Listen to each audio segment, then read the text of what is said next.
Bem-vindos a esse estudo sobre a doutrina do Espírito Santo.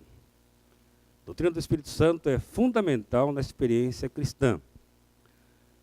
Embora muitas vezes ela é negligenciada como uma das doutrinas mais importantes da Bíblia, porque, afinal de contas, ela fala do Deus que veio até nós.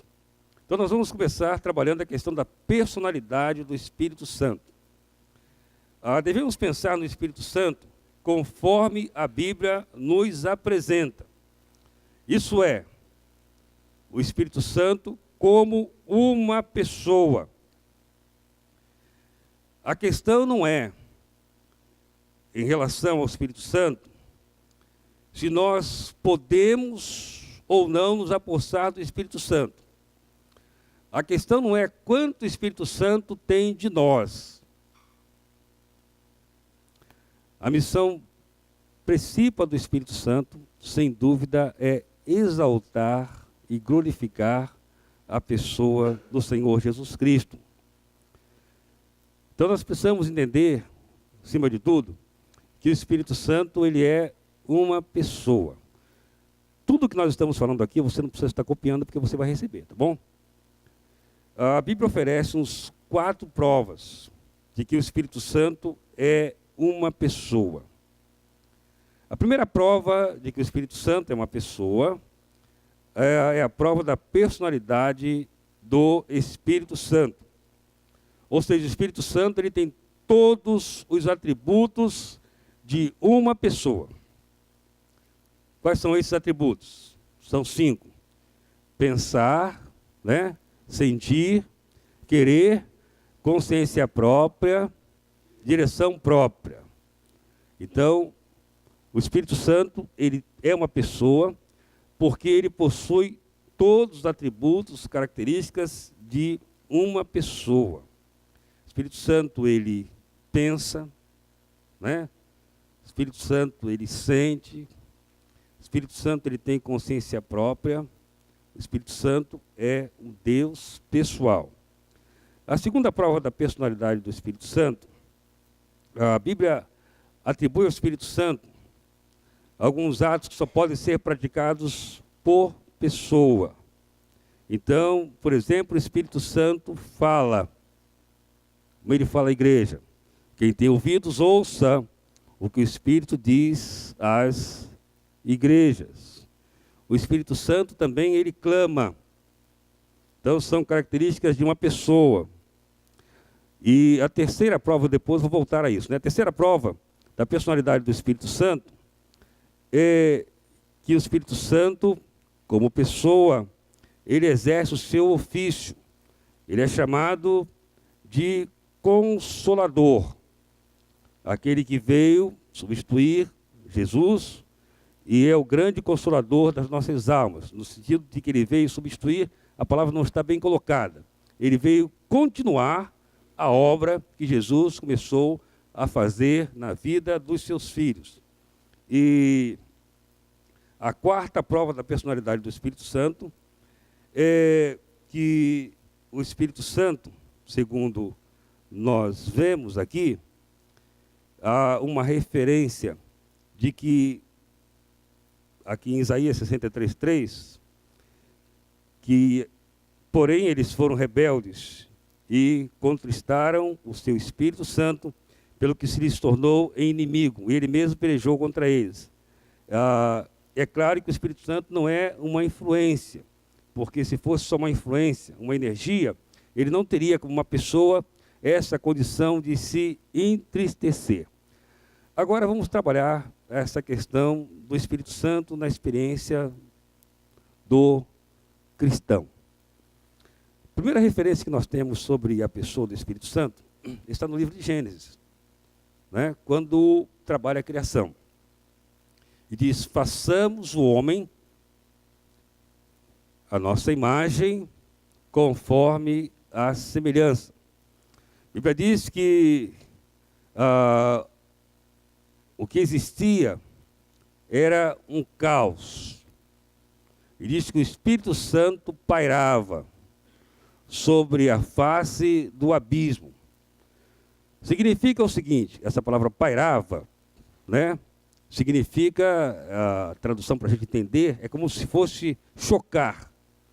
É como a galinha chocando os ovos. O livro de Gênesis começa: no princípio criou Deus o céu e a terra. Então essa palavra criar aqui, o verbo criar aqui, na língua original, é o verbo bará, que significa criar de algo que não existe. Então o Deus Pai, o Deus Filho, o Deus Espírito Santo está presente na criação de todas as coisas. A pergunta que vem para nós é a seguinte: mas então, por que é que somente na era cristã nós temos esta presença tão marcante do Espírito Santo? O que eu vou dizer agora não está aqui anotado. A Bíblia trabalha na relação Deus-homem com uma palavra chamada revelação progressiva. Isso não está na Bíblia, revelação progressiva, mas o estudo da Bíblia nos faz entender que é uma revelação progressiva. Ou seja, Deus revelou-se primeiramente como o Deus Pai, o Deus Criador, o Deus sustentador de todas as coisas. E mesmo sendo Deus Pai, Criador, sustentador de todas as coisas, Deus, que é o Deus Pai, Deus Filho, Deus Espírito Santo, então não são três deuses, é a tríplice maneira de Deus se revelar, onde nós entendemos, também uma outra palavra que não está na Bíblia, a questão da trindade. Deus se manifesta na pessoa do Pai, na pessoa do Filho e na pessoa do Espírito Santo. Então nós temos Deus se manifestando como Criador, criando todas as coisas. Tudo que diz a Bíblia foi criado por Deus. Isso é corroborado no Evangelho de João, em relação a um só Deus, quando João, no primeiro capítulo, ele diz que Jesus é também Criador. Ele diz que todas as coisas foram feitas por Ele. Sem Ele, nada do que foi feito se fez. O Espírito Santo, que é Deus também, estava na criação. Então Deus se revelou através do Pai. Depois Deus se encarnou. Pela obra do Espírito Santo, Deus se fez como um de nós. E Deus se revela na pessoa do Filho, Jesus Cristo, o Salvador, aquele que veio e tomou sobre si todos os nossos pecados. Então Jesus Cristo, ele é o Salvador suficiente. Então você vai vendo que a revelação bíblica, ela é progressiva. Deus se revelou como Pai, Deus se revela como Filho no ministério, do ponto de vista de tempo curto, né? Durante 3 anos, embora vivendo aqui 33 anos, durante 3 anos Jesus Cristo veio e manifestou todo o seu poder, manifestou todo o seu amor, manifestou todo aquele interesse pelo homem. Mas ele mesmo afirmou lá em João, capítulos 14 a 17, que é a base das primeiras lições desse trimestre, que ele iria voltar para o céu. Mas nós não ficaremos órfãos. Ele nos enviaria o Consolador. Então a explicação para que a gente responda à pergunta, por que é que só no Novo Testamento nós vemos de forma muito clara a atuação do Espírito Santo, é essa revelação progressiva de Deus. Então, o Espírito Santo, ele se manifestou, não que ele não existisse antes, do ponto de vista do ministério, durante a volta de Jesus. 40 dias depois de Jesus ter voltado para o céu, então a Bíblia diz que começa o ministério mais efetivo do Espírito Santo entre os homens. A promessa de que Jesus viria, há muitos textos que falam sobre a vinda de Jesus e também sobre a promessa do Espírito Santo. Nós não vamos trabalhar os textos exatamente agora. O Antigo Testamento, ele mostra muitas vezes a presença do Espírito Santo na vida do povo de Deus. tudo quanto acontecia na vida do povo de Deus era por obra clara do Espírito Santo. A ideia que se tem de que o Espírito Santo, no Antigo Testamento, ele era de fato presente e depois ele não estava mais presente, não é uma ideia que possa ser confirmada pela Bíblia. A Bíblia diz que ele é o Deus que está agindo em todo o tempo, embora de forma muito mais clara no Novo Testamento. Então a promessa da presença do Espírito Santo, ela é colocada na Bíblia em 3 textos distintos. O primeiro texto está no livro do profeta Joel, que afirma, no capítulo 2, que nos últimos dias Deus enviaria o seu Espírito sobre toda a carne. Ou seja, o ministério do Espírito Santo, de forma efetiva, iria se manifestar nessa nova realidade. O que significava isso? De que Deus planejou, de que Deus prometeu, e isso efetivamente se cumpriu. Esses últimos dias é chamada a era da igreja, a era do povo de Deus, quando o Espírito Santo se manifestou. Isso aconteceu de forma muito clara no dia de Pentecostes, é o segundo texto, o livro de Atos, capítulo 2. E disse, ao cumprir-se o dia de Pentecostes, estavam todos reunidos no mesmo lugar. Era um cenáculo, uma sala, onde os discípulos estavam reunidos e eles estavam ali porque eles estavam amedrontados. E diz a Bíblia que, estando reunidos ali, foi cumprida a promessa que eles receberam. No capítulo 1, verso 8, Jesus diz o seguinte: ficai aqui até que do alto vocês sejam revestidos de poder. E vocês vão receber a virtude do Espírito Santo que vai vir sobre vocês, para que vocês sejam minhas testemunhas. O que aconteceu quando, de fato, nós vemos o Espírito Santo começando a atuar na vida da igreja no dia de Pentecostes, foi que, estando eles reunidos, diz a Bíblia, que foram vistas por eles, de repente, houve um vento que entrou na sala, e todos foram cheios do Espírito Santo. E foram vistas por eles línguas como se fosse de fogo. Não era de fogo, não, é como se fosse de fogo. E foram repartidas sobre cada um deles. E todos começaram a falar noutras línguas, conforme o Espírito lhes concedia que falassem, falando sobre as grandezas de Deus. Um dos grandes problemas que nós temos hoje, do ponto de vista da interpretação da Bíblia, é que muita gente entende que o Pentecostes, o início dessa obra grandiosa do Espírito Santo, ele é confundido com o dom de línguas. São coisas diferentes. As línguas realmente aconteceram ali, como um sinal. Mas se nós ficarmos presos somente a isso, nós vamos perder o que de fato aconteceu ali.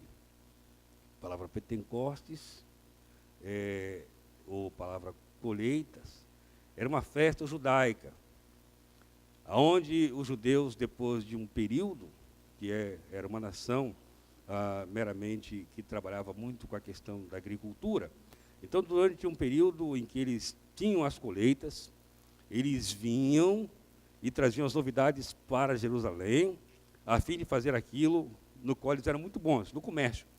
Então vinha gente de tudo que era lugar para recolher ou para comprar o que os judeus traziam para ali, das novidades que eles haviam recebido durante o período de um ano, e era também um culto de gratidão a Deus. Então essa festa das colheitas, ou festa das primícias, ou Pentecostes, era uma festa judaica. E nesse momento estavam reunidas pessoas, todas as nações conhecidas, em Jerusalém. Por isso diz a Bíblia que, chegando o dia de Pentecostes, o Espírito Santo se manifestou, dando validade àquilo que Jesus prometeu, de que ele não deixaria a igreja órfã. O que aconteceu ali de fato? Primeiro, não foi um vento. Eles disseram que é como se fosse um vento. Não foram línguas de fogo. Foram línguas como se fosse de fogo. Do ponto de vista teológico, a explicação que se tem a isso é uma palavra que os teólogos usam, palavra um pouquinho complicada, que chama-se vou falar devagar para você poder entender, antropomorfismo. O que significa isso? Você atribuir sentimentos humanos a Deus. Eles estavam reunidos, de repente eles ouviram um som e eles pensaram que fosse um vento, por isso diz como se fosse um vento. Eles viram línguas repartidas como se fosse de fogo, não era de fogo, e pousou sobre cada um deles, e todos foram cheios do Espírito. Agora, o que foi que eles falaram ali? Se você ler o texto, você vai ver que eles falaram das grandezas de Deus. E por ser a festa de Pentecostes, estavam várias nações, de 15 a 16 nações estavam reunidas, línguas diferentes, e todos se impressionaram, porque os discípulos de Jesus eram homens despreparados do ponto de vista intelectual. E eles disseram, como é que nós ouvimos essas pessoas falarem na mesma língua que nós nascemos sobre as grandezas de Deus? Ao ponto tal que eles disseram que aqueles homens estavam cheios de mosto, ou seja, cheios de vinho. E Pedro disse, olha, nós não estamos embriagados, porque é o início do dia. Na verdade, isso é uma obra do Espírito de Deus que agora está, de fato, se manifestando no meio da igreja. A manifestação do Espírito Santo de Deus, o início do ministério do Espírito Santo de Deus, é simplesmente para confirmar o que Jesus disse, que os cristãos não ficariam sozinhos. A visão bíblica mais coerente acerca do cumprimento dessa promessa é que a visão judaica, segundo o Salmo 115, era de que Deus estava no céu. Lá do céu ele governava tudo. Quando se perguntava a um judeu, no Salmo 115, onde está o teu Deus? O que ele dizia? Meu Deus está onde? No céu. Faz tudo o que lhe agrada. A partir da era do Espírito Santo, se é que podemos assim dizer, o cristão diz, meu Deus está no céu, mas meu Deus também está no meu coração, né? É aquilo que eu digo, Deus mudou de endereço. Agora Deus está, de fato, morando de forma clara no coração do crente, através da obra e do ministério do Espírito Santo. Até aí, alguma pergunta? Sim, Jesus. Na teologia judaica, a gente sabe que tinha muitos termos, né, para definir, né, Deus. El Shaddai, Elohim. Alguma dessas definições mostrava o entendimento deles de Deus triuno, da Trindade, já a existência de Deus Pai, Deus Filho e Deus Espírito Santo? Boa pergunta. Por isso a revelação bíblica é progressiva. Esta visão de um Deus triuno, ela não era comum para aqueles que nos antecederam. Essa é uma visão que é mais conhecida da igreja. Não era uma visão necessariamente do povo de Deus, embora Deus fosse um Deus triuno, desde o início. Mas eles não tinham esta visão. Eles davam vários nomes a Deus, mas nunca com essa visão de um Deus triuno. Tanto assim, que quando Jesus encontra aquela mulher que está em dúvida aonde deve adorar, Jesus diz para aquela mulher o seguinte, o Deus é Espírito, e é necessário que aqueles que o adorem em Espírito e em verdade. Deus não está aqui, Deus não está lá. Deus não está em lugares, Deus não está em coisas. Deus é um Deus que está aonde as pessoas buscam-no para adorar. Então a promessa que foi feita por Joel no Antigo Testamento, a promessa que se cumpriu de fato no dia de Pentecostes, conforme Atos capítulo 2, a promessa que falava Jesus nos capítulos 14 a 17 de João, de que o Espírito Santo iria acontecer. Então, o Pentecostes, que marca a trajetória do Espírito Santo na igreja, é um evento histórico. O que é isso? Um fato histórico é um fato que não se repete. É alguma coisa que aconteceu na história e não volta mais. Porque muitos cristãos, sinceros é verdade, mas imaturos também, isso é verdade, eles tentam trazer de volta o Pentecostes. Eles tentam fazer com que haja um momento de euforia em que fale línguas estranhas, como aconteceu lá no Pentecostes, embora nos Pentecostes não foi línguas estranhas. O fenômeno ali, abrindo parênteses, diz que foram vistas por eles línguas. E a palavra língua, você pode, hoje você tem auxílio do Dr. Google, né? Você pode ver o que quer dizer língua ali, se você não tem um dicionário grego. É a palavra glossa, que significa idioma inteligível. Então não é língua estranha. Era um idioma que as pessoas entendiam. Tanto isso é fato que você continua lendo o livro de Gênesis, de Atos, desculpa, capítulo 2, você vai ver que aqueles que ouviram disseram como é que nós ouvimos esses homens que não são preparados intelectualmente falar na língua em que nós somos nascidos. Que fenômeno é esse? O que foi que aconteceu? Ou seja, o Espírito Santo de Deus capacitou que a mensagem de Deus fosse entendida para povos de todos os lugares, naquele evento de Pentecostes. Vou deixar o irmão fazer a sua pergunta, mas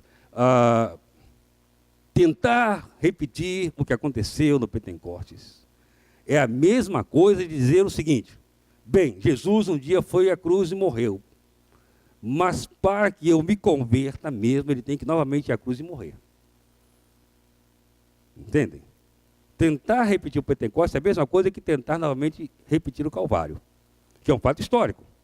Aconteceu uma vez e não acontecerá mais. Como é seu nome, irmão? Meu nome é irmão José Maria, sou lá da igreja do Pastor Israel, Igreja Batista Central, Congregação da Glória. Pastor, o senhor falou aqui na Bíblia, né, citou a passagem da mulher de Samaria. Eu depois quero até, se o senhor permitir, dar um testemunho de 5 minutos. Eu sou ex-crente pentecostal, ex-presbítero, pregador, viajei a alguns estados do Brasil pregando, e lendo a Bíblia, me converti, e depois lendo a Bíblia, abandonei a igreja pentecostal e estou caminhando devagarinho na igreja batista. Ali, Nicodemos e Jesus, um pouquinho antes da mulher de Samaria, Jesus fala para Nicodemos: importai-vos nascer de novo. Em algumas traduções, importai-vos nascer de cima, do Espírito. Eu queria que o senhor pudesse explicar um pouquinho assim, rápido, detalhado, o que ele quis dizer com isso. Obrigado, irmão José Maria, pela sua pergunta. Quero dizer para os irmãos, como eu disse, a nossa abordagem aqui será uma abordagem bíblica, não é? A pergunta que o irmão me faz é que Jesus disse que era necessário nascer do alto, né? O que significa nascer do alto? É nascer pela intervenção divina. No texto que o irmão cita, no Evangelho de João, capítulo 3, no verso 3, Jesus diz o seguinte: se alguém não nascer de novo, não pode ver o reino de Deus. Jesus está dizendo o seguinte: é necessário que o homem tenha um novo nascimento. Um nascimento não meramente como aconteceu o nascimento da carne, foi o que Nicodemos entendeu, mas o nascimento do Espírito. Por isso a proposição de Jesus, quando chega no verso 16 do capítulo 3, ele diz: Deus amou o mundo, e amou de tal forma que enviou o seu Filho unigênito. E a ideia de enviar é algo que não nasceu, é algo que já existia.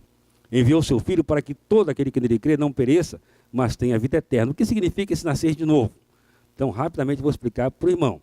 Esse nascer de novo significa o seguinte: quando Deus criou o homem lá no Éden, quando Deus disse: façamos o homem à nossa imagem, conforme a nossa semelhança, aí, expressando a trindade, o Deus Pai, Deus Filho, Deus Espírito Santo, diz: façamos o homem à nossa imagem, conforme a nossa semelhança. O que Deus está dizendo é que Deus criou o homem à sua imagem e semelhança, mas não o homem igual. Ser imagem e semelhança não é ser igual. E Deus criou o homem com a possibilidade do homem desobedecer, não é isso? E o homem desobedeceu. E qual foi a sentença que Deus estabeleceu antes do fato acontecer? Deus falou o seguinte: no dia em que vocês desobedecerem, vocês vão o quê? Morrer. E Adão, diz a Bíblia, que ele comeu, e também a sua mulher comeu. Agora a pergunta que eu faço: eles morreram? Não. E Deus não falou que ia morrer? E por que não morreram? Aí a gente entende o que Jesus veio fazer, o que é o Espírito. Por isso ele diz: nascer do alto. Na Bíblia existem duas palavras para expressar essa questão da vida. Essa vida física, bios, né? Essa palavra biologia. Pessoas estão vivendo, vida que foi dada por Deus. Mas existe também uma outra palavra, que é a palavra zoe, que significa essa vida espiritual. Então, essa vida espiritual, o homem morreu. Ele foi separado dessa relação espiritual com Deus. Essa relação, agora, o homem precisa viver do alto. Jesus veio trazer vida eterna, porque eu já tenho a vida física, mas ele veio trazer a vida eterna. É por isso que Paulo diz o seguinte, que as pessoas sem Jesus estão mortas em seus pecados e delitos. Pode ser uma pessoa muito forte, muito inteligente, com muito poder, mas é um cadáver ambulante do ponto de vista espiritual. Então, o que Jesus está ensinando a Nicodemos é o seguinte: Nicodemos, eu vim para trazer a vida que vocês perderam. E essa é a obra do Espírito Santo de Deus. Por isso que é o Espírito que convence o homem do pecado, da justiça e do juízo. Não é o pregador, né? Mas é o Espírito que faz com que a pessoa nasça do alto. Na visão de Jesus, nasça de novo. Ele diz: quem não nasce de novo não pode entender, não pode compreender o reino de Deus. A pessoa vive, não sei se deu para responder, certo? Diga. O senhor estava falando sobre Pentecostes e sobre os dons, né? Você falou sobre, eu entendi, sobre falar em línguas, não é isso que você estava falando? E eu quero, assim, deixar entender mais claramente, né, para a sala de escola bíblica, a posição da doutrina batista. Devo crer, né, existem os dons, não preciso buscar. Qual o meu posicionamento? Pergunta que a Sandra faz é sobre os dons. Então, com a presença do Espírito Santo, quando eu disser a presença, entendam, não é que ele começou ali, certo? Com o Espírito Santo atuando de forma mais efetiva na vida da igreja. Então o Espírito Santo, ele deu aos crentes dons espirituais. O que é isso? Capacidade dada por Deus para realizar a obra de Deus. E Deus, diz a Bíblia, que o Espírito Santo distribui particularmente os dons a cada um conforme quem quer. Ele quer. Então, por exemplo, se o Espírito Santo deu a alguém o dom de ensinar, ele que deu. Você não pode colocar na sua mente o seguinte: eu quero ensinar a Bíblia. Eu quero ser um professor de escola bíblica dominical. Eu acho tão legal ser professor de escola bíblica dominical. Eu quero. Se o Espírito Santo não der a você o dom, não adianta, que você não vai ensinar. Eu acho legal ser pastor. Né? Poxa, é legal ser pastor, quero ser pastor. Se o Espírito Santo não der a você esse dom, você pode fazer o que você quiser, que você não vai ser. Você pode até ter uma igreja. Pode até ter muita gente seguindo você, mas você não é pastor. Sabe por quê? Porque é o dom do Espírito Santo. Falando sobre o dom de línguas, todo irmão que está aqui tem a oportunidade de fazer algumas perguntas, que são perguntas de classe, a gente vai abrir um pouco, né? Nas lições seguintes, que ainda não chegaram, trabalham essa questão. O que aconteceu no Pentecostes foi a primeira vez que nós vemos a expressão dom de línguas, embora na promessa de Joel diz que isso iria acontecer, Então, há pelo menos na Bíblia, no Novo Testamento, 4 textos que falam sobre o dom de línguas. O primeiro texto está no livro de Atos, capítulo 2, conforme já vimos aqui. Não lembro, mas já vimos. O segundo texto está no livro de Atos, capítulo 10, quando a Pedro é levado à casa de Cornélio, e ali na casa de Cornélio há novamente línguas como aconteceram lá em Jerusalém. A expressão é a mesma expressão, língua. Terceiro texto está em Atos, capítulo 19, né? Quando os filhos de Seva, a gente percebe ali novamente a expressão línguas. E o quarto texto está na primeira carta em Coríntios, capítulo 14. É a única passagem bíblica que fala sobre línguas desconhecidas, que algumas traduções da Bíblia mais antiga chamam línguas estranhas. O que a Bíblia trabalha ali é a questão seguinte, que Paulo trabalha na carta que ele escreve, é que aquilo que estava acontecendo em Corinto era uma experiência espiritual que os coríntios diziam ter. E experiência espiritual é alguma coisa que não se discute. Por quê? Porque ela é subjetiva. Se a pessoa diz ter essa experiência espiritual, eu não posso dizer que ela não tem, porque é alguma coisa que está dentro dela. Entretanto, se você abre a sua Bíblia, 1 Coríntios capítulo 14, você vai ver que Paulo trabalha de forma muito clara qual é a visão e a coerência bíblica em relação ao fato que está acontecendo na igreja em Corinto. E seria até interessante que nós fizéssemos uma leitura desse texto para que a gente possa explicar, para que não haja dúvida, porque eu sei que essa será uma das dúvidas no ensino sobre a doutrina do Espírito Santo. Por favor. Seguir o amor e desejar intensamente os dons espirituais, mas principalmente o de profetizar, pois quem fala em uma língua não fala aos homens, mas com Deus, porque ninguém o entende, mas pelo Espírito fala mistérios. Mas quem profetiza fala aos homens para edificação, exortação e consolação. O que fala em língua edifica a si mesmo, e o que profetiza edifica a igreja. Gostaria que todos vós falasseis em línguas, mas muito mais que profetizasseis.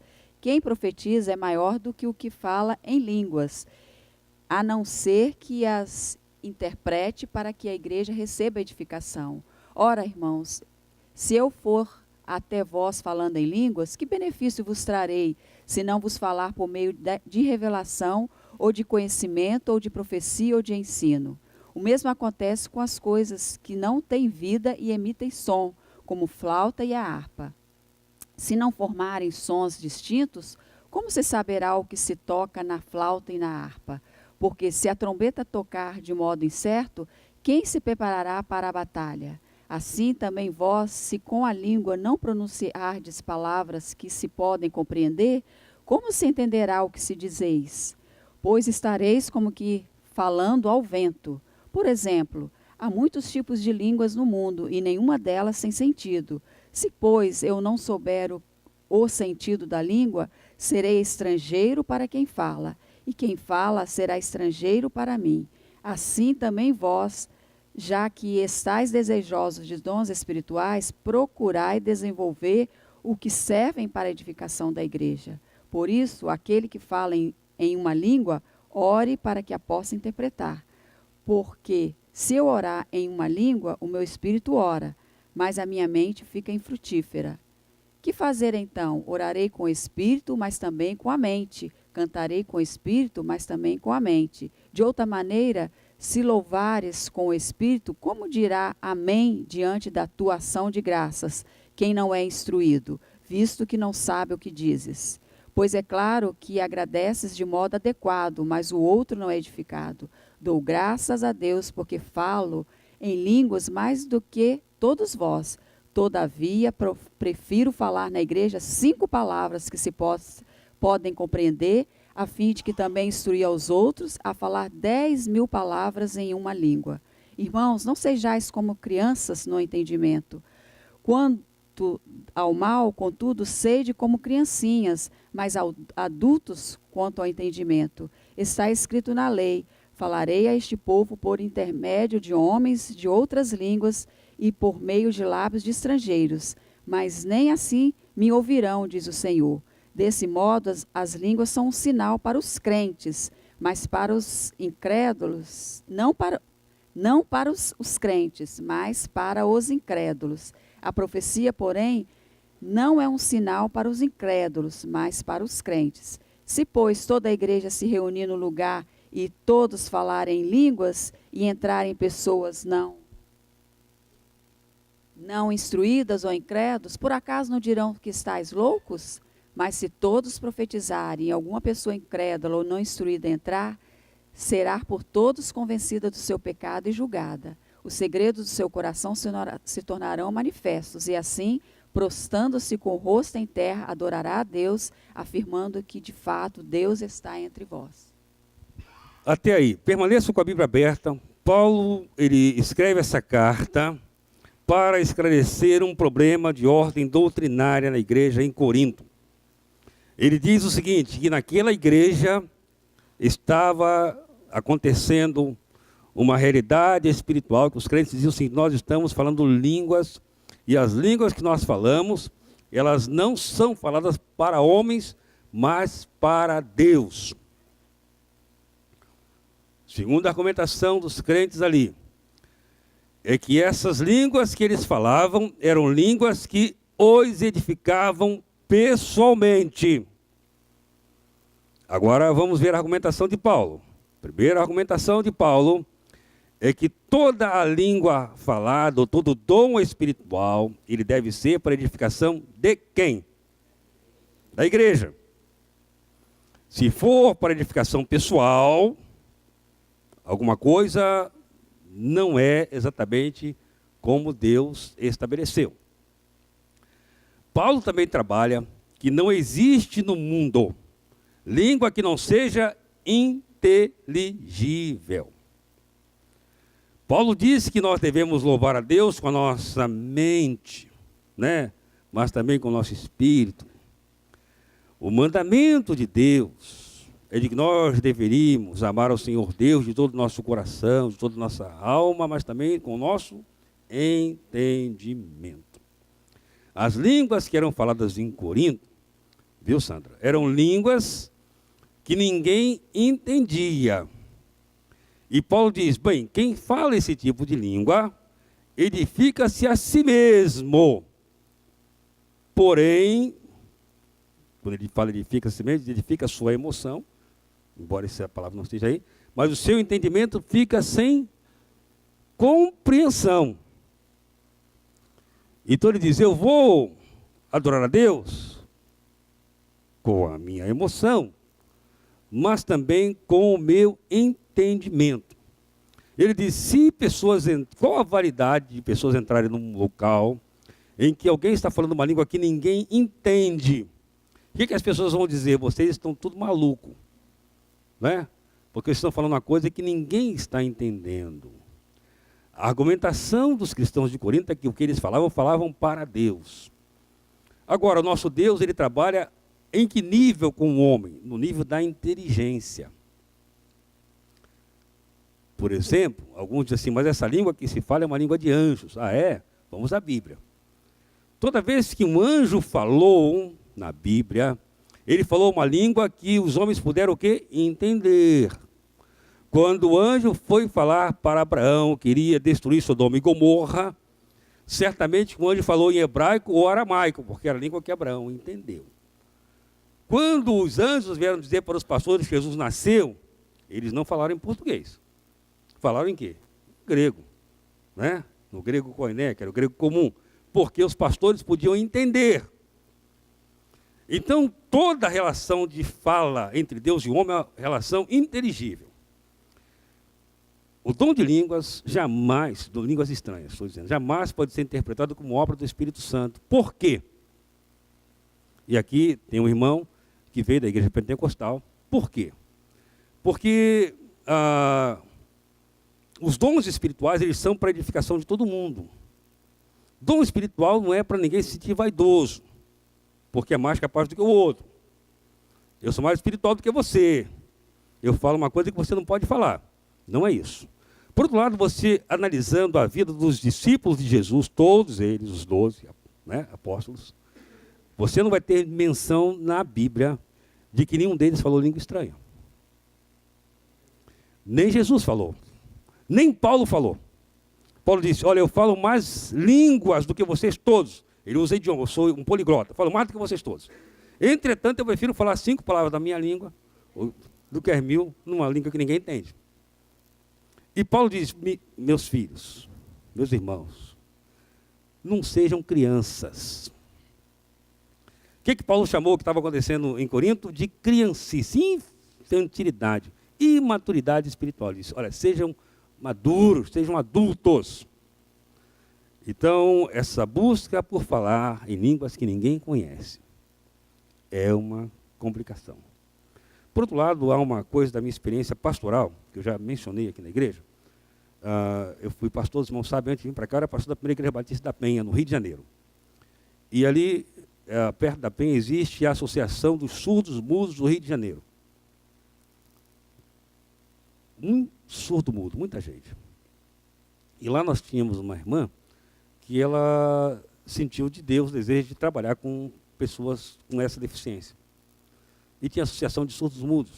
Aí aconteceu uma coisa interessante. Um surdo mudo foi evangelizado, se converteu. O nome dele era Deraldo, ele era bancário, trabalhava no Banco do Estado lá.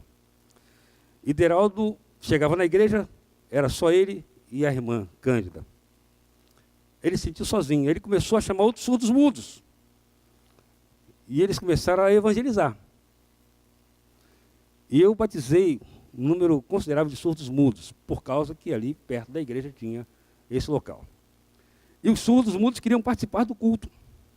Terminava o culto, era uma coisa impressionante, eles ficavam batendo um papo. Né? Conversar. Olha, esse pessoal mudo conversa mais do que a gente. É verdade, eles conversavam animadamente, não é verdade? Conversavam animadamente.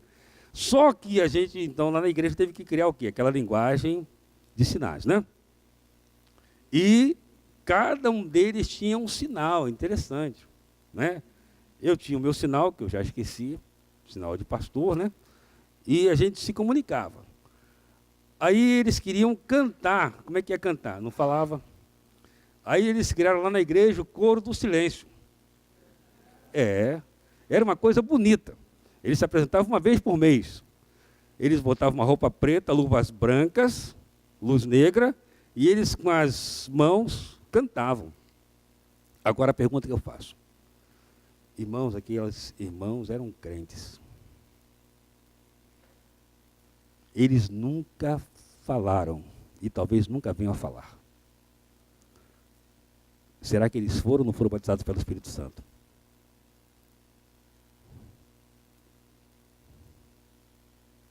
Se nós dissemos assim, não, eles não são batizados com o Espírito Santo, nós estamos negando a Bíblia. Eles vão falar língua estranha? Nunca, eles não sabem falar. Então a gente pega, às vezes, um dom e distorce a Bíblia.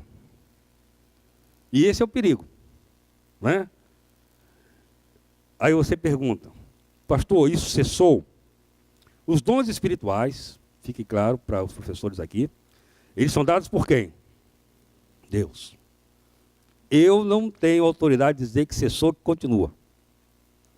Embora alguns peguem o texto de 1 Coríntios assim, havendo línguas cessarão, havendo profecia. Não, calma aí. Isso vai acontecer, mas não diz quando. Se Deus precisar usar o dom de línguas hoje, Deus vai usar. Deus não se limita ao que o homem pensa. Deus é maior do que o homem. Não vou dizer que os dons cessaram. Mas eu vou dizer que os dons só servem na igreja para aquilo que for útil. Que utilidade existe hoje nessa classe aqui? De, por exemplo, vamos supor, Genils, que é lá da área dos alemães, né? Que ele chegasse aqui, vamos supor que ele chegasse e começasse a falar aqui em alemão. Quem ia entender isso? Ele disse, esse camarada é maluco. Todo mundo aqui fala português. Isso é alguma necessidade espiritual? Não, isso é infantilidade, é criancice. Então, línguas estranhas, que só está em 1 Coríntios 14, é mais infantilidade do que sinal de maturidade. Aí você pergunta, mas pastor, tem tantos crentes sinceros que falam, tem tantos crentes sinceros que fazem tanta coisa que demonstra imaturidade. Certo? Respondi. Aqui a Bernadette, depois o Silvio. Então, foi dito aqui que a promessa está sendo cumprida. Então, se cumpriu. E lá e a promessa de derramamento do Espírito, lá em Joel 28, 2, 28 e 29,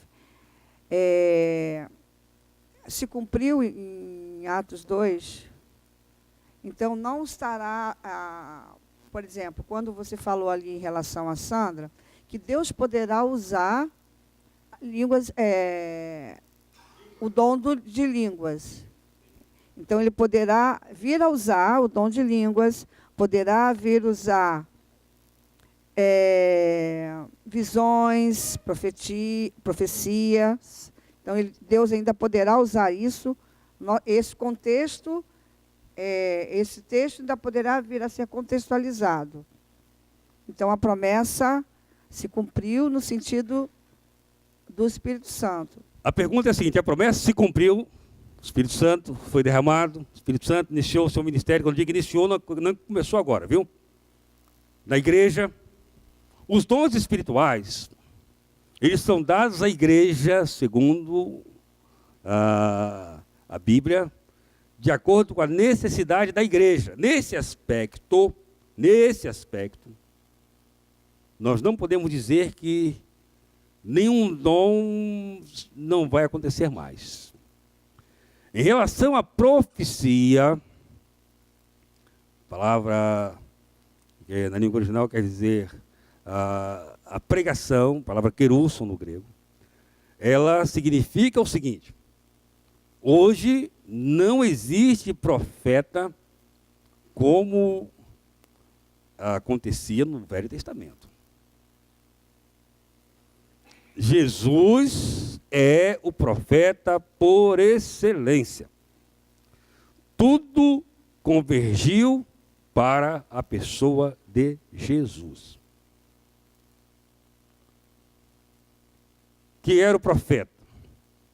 Na língua latina, profeta é o construtor de pontes, é o que fazia a ligação entre Deus e o homem. A função do profeta era trazer de Deus a palavra para o homem. Quando o véu se rasgou, o autor aos Hebreus escreve o seguinte: havendo Deus antigamente falado muitas vezes, de muitas maneiras, aos pais, pelos filhos, através dos profetas, nesses últimos dias, nos falou por intermédio de Cristo, a quem constituiu herdeiro de todas as coisas, por quem também fez o mundo. Pergunta aqui do Silvio. Pastor, só com relação a essa questão de Atos de Coríntios, a minha Bíblia tem um dicionário, ela diz o seguinte: porém, as passagens da primeira carta aos Coríntios são tomadas como base. Essas expressões parecem fazer experiência a fala em outro tipo de língua, referindo-se talvez a um estado de grande empolgação ou êxtase espiritual, de inspiração inconsistente das coisas ao redor e totalmente absorto nessa comunicação em forma de adoração a Deus, no qual a pessoa irrompe em expressões abruptas de louvor, de devoção, que não são coerentes e, portanto, nem sempre inteligíveis aos outros. Ali usa duas expressões aqui, que é o heteroglossos, né, que fala uma língua diferente da língua nativa, e ele fala do dialectos, que é uma língua étnica. Né.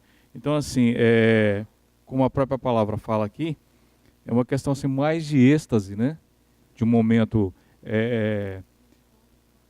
como eu poderia dizer, mais pessoal do que inteligível, mais do que natureza espiritual mesmo. Nós temos que partir sempre do princípio: os dons espirituais são para a utilização da igreja. Deus dá um dom espiritual a um crente para abençoar a igreja. Dom espiritual não é uma coisa particular. Deus deu para você abençoar a igreja. Se não for para abençoar a igreja, pode esquecer. Não é um dom espiritual. Irmão Elifas.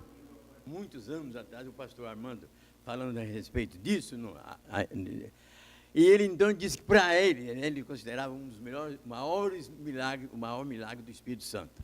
O seguinte, pastor, aí porque Deus é onisciente, ele faz tudo que ele faz é com um objetivo, né? Em prol do benefício da humanidade do homem.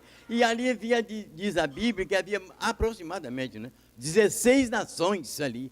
Como é que aqueles homens iam entender a palavra de Pedro se, né, Pedro não fosse falado, né, usado pelo Espírito Santo, para eles entenderem como se fosse na sua própria língua, né, o que Pedro estivesse dizendo. Quer dizer, então um objetivo. Isso, irmão, o objetivo dos dons espirituais, isso fique gravado na mente de vocês, é para o que for útil, para a igreja. Se não for para a utilização da igreja, não é um dom espiritual. Fala, Gilma, depois...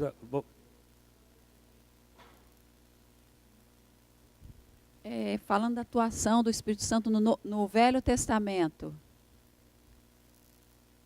No Velho Testamento, a atuação do Espírito de Deus no Velho Testamento. Aqui o autor, por conta de algo que o autor escreveu, que ele falou que antes, muito antes de Joel, o Espírito de Deus já atuava.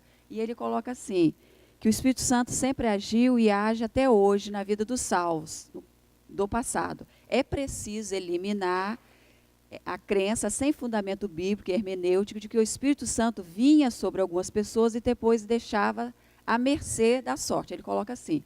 E o texto aqui em Samuel, a gente vê várias vezes dizendo assim, que o Espírito de Deus se apoderou de Saul, o Espírito de Deus se apoderou de Samuel, e também diz que o Espírito do Senhor se retirou de Saul.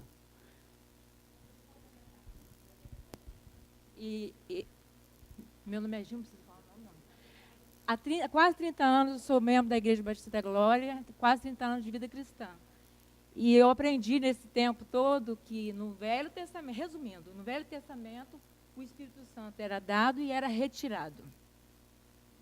E complementando a pergunta de Valdice, e eu me peguei esses textos aqui, a lição 2, as 3 lições que Bernadette passou para a gente, eu li as 3. Então, complementando, o mesmo se diz no livro de Juízes, Samuel, das pessoas que foram cheias do Espírito para realizar ministérios específicos. Então, é difícil admitir que esses personagens de Deus foram dirigidos pelo Espírito Santo em alguns momentos apenas. O correto é seguir o princípio bíblico de que o Espírito Santo habita o salvo. Inclusive, a Bíblia diz que o Espírito Santo é o penhor da nossa salvação, né? A garantia da nossa salvação. E por que minha pergunta é a seguinte, por que no Salmo 51:11, Davi fala assim, pede a Deus, não retires de mim o teu Espírito Santo? Vamos entrar na lição de número 1. Eu sabia que esse assunto era um assunto complicado, né? Então, nós vamos entrar lá. Lição número 1. O Pai nos dará outro ajudador. Na verdade, o Espírito Santo, ele atua desde a fundação do mundo, da criação. Certo? O autor da lição, pastor Júlio de Oliveira Sanches, ele faz uma colocação, e eu estou falando aqui com todo o carinho que eu tenho a ele, que eu não concordo. Eu não concordo. Baseado na Bíblia.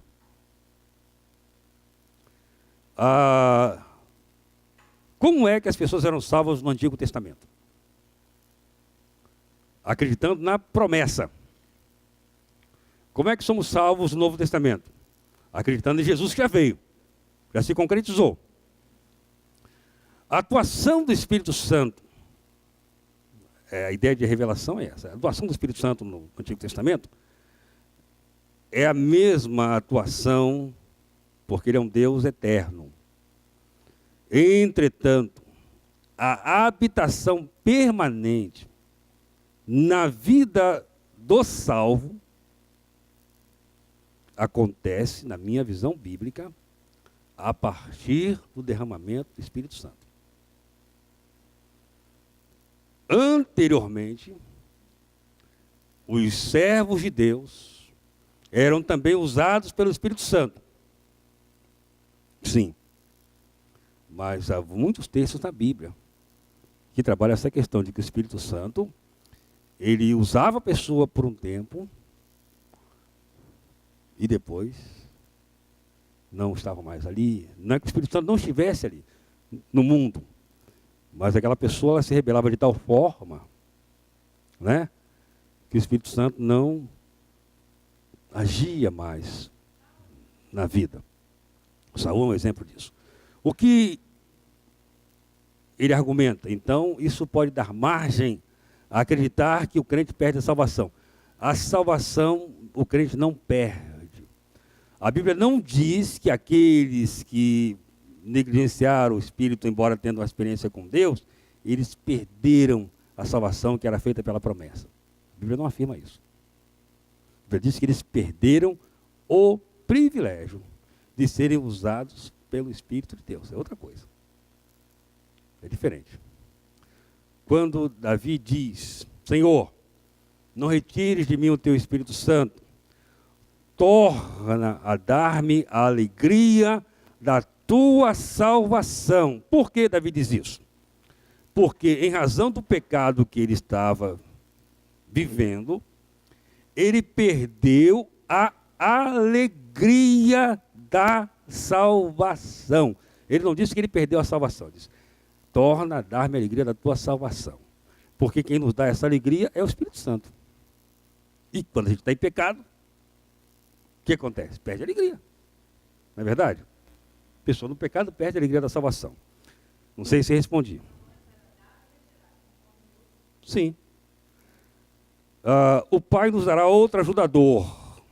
Então, a lição de número 1 vai trabalhar a questão da natureza, missão e promessa do Espírito Santo. E através do Espírito Santo, que nós temos uma relação íntima com o Senhor Jesus Cristo. E nós veremos nessa lição, vocês têm os detalhes todos, já coloquei, alguns destaques. O Espírito Santo mantém e renova a vida na terra. Veremos a atuação do Espírito Santo desde o Antigo Testamento. Vemos a declaração de Jó, que diz que o Espírito Santo me fez, o sopro todo-poderoso me deu da vida. Vemos o Espírito Santo no plano da salvação. É o Espírito Santo, a primeira pessoa. Essa é uma outra expressão, irmãos, preste atenção. Eu tirei do autor, mas eu pessoalmente não concordo. Discutia isso desde quando era seminarista. E continuo discutindo até hoje. Né? O Espírito Santo não é a terceira, nem a primeira, nem a segunda pessoa da Trindade Divina. O Espírito Santo é uma pessoa da Trindade Divina. E quando você vai primeira, segunda, terceira, você faz uma escala de valores. Não tem hierarquia. Ou não é verdade? É um Deus só. O Deus Pai, Deus dos Filhos e Deus do Espírito Santo. Vocês vão ver na lição momentos que ele vai chamar o Espírito Santo da terceira pessoa. Mas não é assim. A Bíblia não usa isso. E a gente, para não errar, tem que fazer o que a Bíblia diz, né? A Bíblia não usa. É uma forma pedagógica, mas a forma pedagógica que dá a ideia é o seguinte. Deus é maior, o Espírito está no meio, o Espírito Santo está embaixo.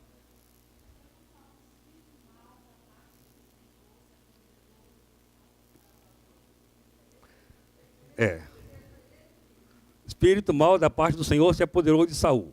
Vamos entender o seguinte. É um outro estudo, mas eu vou te responder. É um outro estudo, mas eu vou te responder. Irmãos, a ideia era de que todas as coisas estavam, e de fato estão, sob o domínio de Deus. De que Deus era quem fazia o bem e o mal.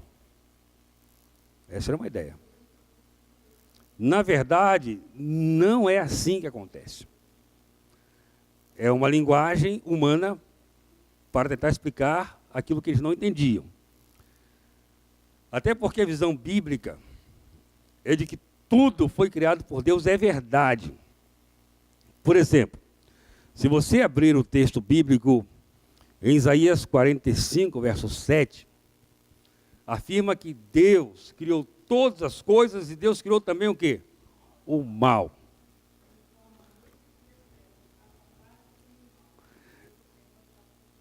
Agora, vamos entender o que significa isso. Deus criou o mal. Deus criou todas as coisas. Então, Deus criou o mal como possibilidade.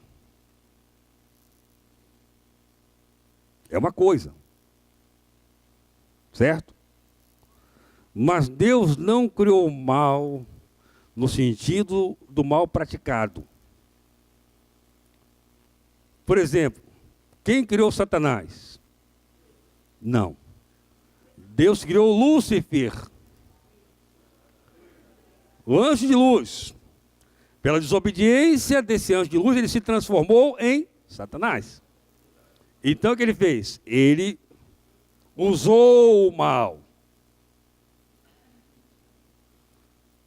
Mas Deus não criou.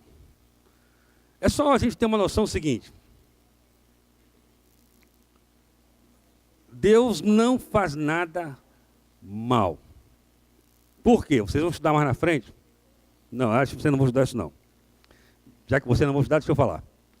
São os atributos de Deus. Né? Já estudaram. Quais são os atributos de Deus? Deus tem dois tipos de atributos, né? Os atributos naturais e os atributos morais. Ou os atributos comunicáveis e os incomunicáveis. Quais são os atributos incomunicáveis de Deus? São 6. Onisciência, onipresença, onipotência, imutabilidade, unidade, falta um. Não. Ah, fugiu agora, né? São 6 atributos. Esses atributos naturais de Deus, ou atributos incomunicáveis, são atributos que só Deus tem, ninguém mais tem. Só Deus. Por exemplo, Deus é onisciente e Deus é onipresente. Tem crente experiente que diz o seguinte: eu não vou falar o que eu estou pensando para o diabo não ouvir.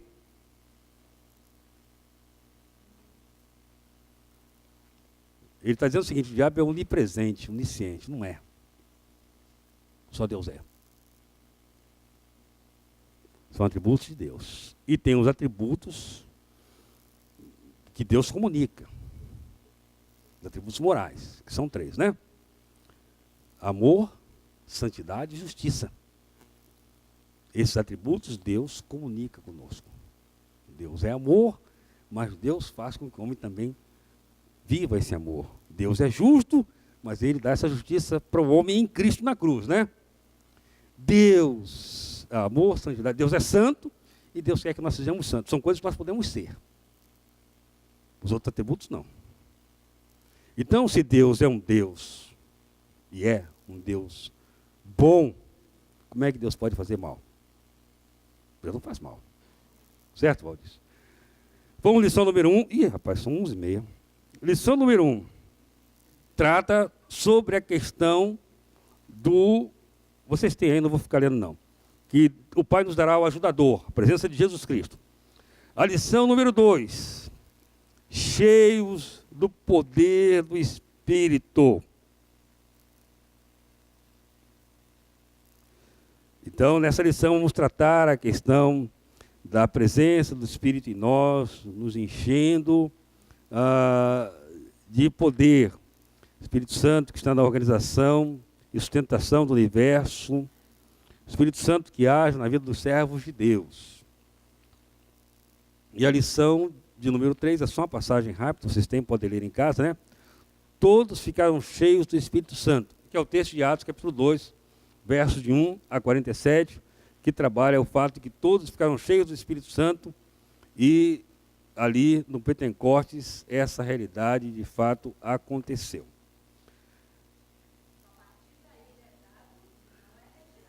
Sim. Veja bem, a ideia que eu gosto mais, a ideia é o seguinte: que no Pentecostes, a partir do Pentecostes, nós temos, de forma clara, a atuação do Espírito na vida do crente. Ponto final. Converteu por obra do Espírito Santo. Que dom Deus vai me dar? É Deus que vai dar. Na arte da conversão, exatamente, somos selados pelo Espírito Santo. Então não adianta, meu irmão, você querer fazer o que Deus mandou você fazer.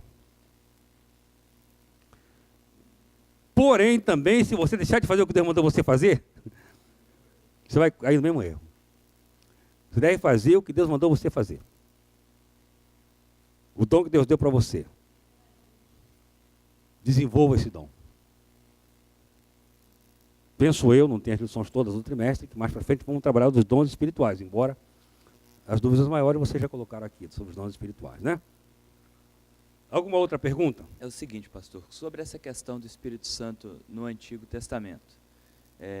O Espírito Santo é Deus, parte da manifestação de Deus, então ele existiu desde o início e desde todo sempre. A minha dúvida é se o Espírito Santo no Antigo Testamento podia ser tirado, no caso, o Espírito do Senhor se afastou de Saul, por exemplo. A questão da salvação no Antigo Testamento, ela não se dá pela crença em Jesus Cristo, mas pela fé na promessa que ainda será feita. A pessoa do Antigo Testamento, no caso Saul, Davi e outros mais, poderiam perder essa fé na promessa e se perderem, deixarem de ser salvos, por isso o Espírito Santo se afastaria deles? Ou seria como no Novo Testamento que, apesar de rejeitar a ação do Espírito na minha vida, eu não perco a salvação? Boa pergunta. Essa é a tese do pastor Júlio, autor da lição. Na verdade, tanto os que viveram no Antigo Testamento, como nós vivemos no Novo Testamento, somos salvos por um motivo só. A pessoa de Jesus.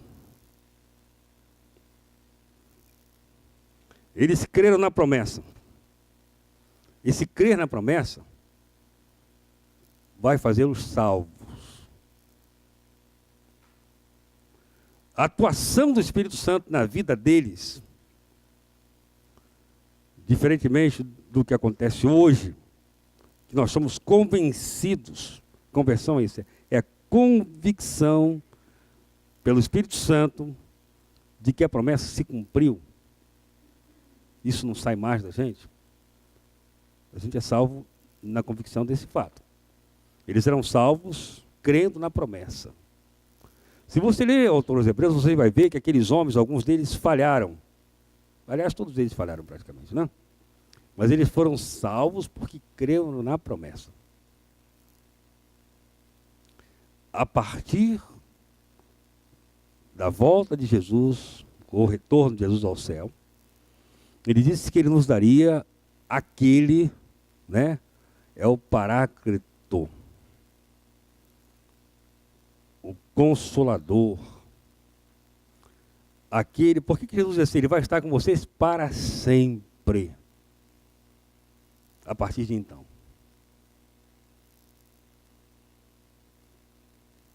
Se ele vai estar conosco para sempre,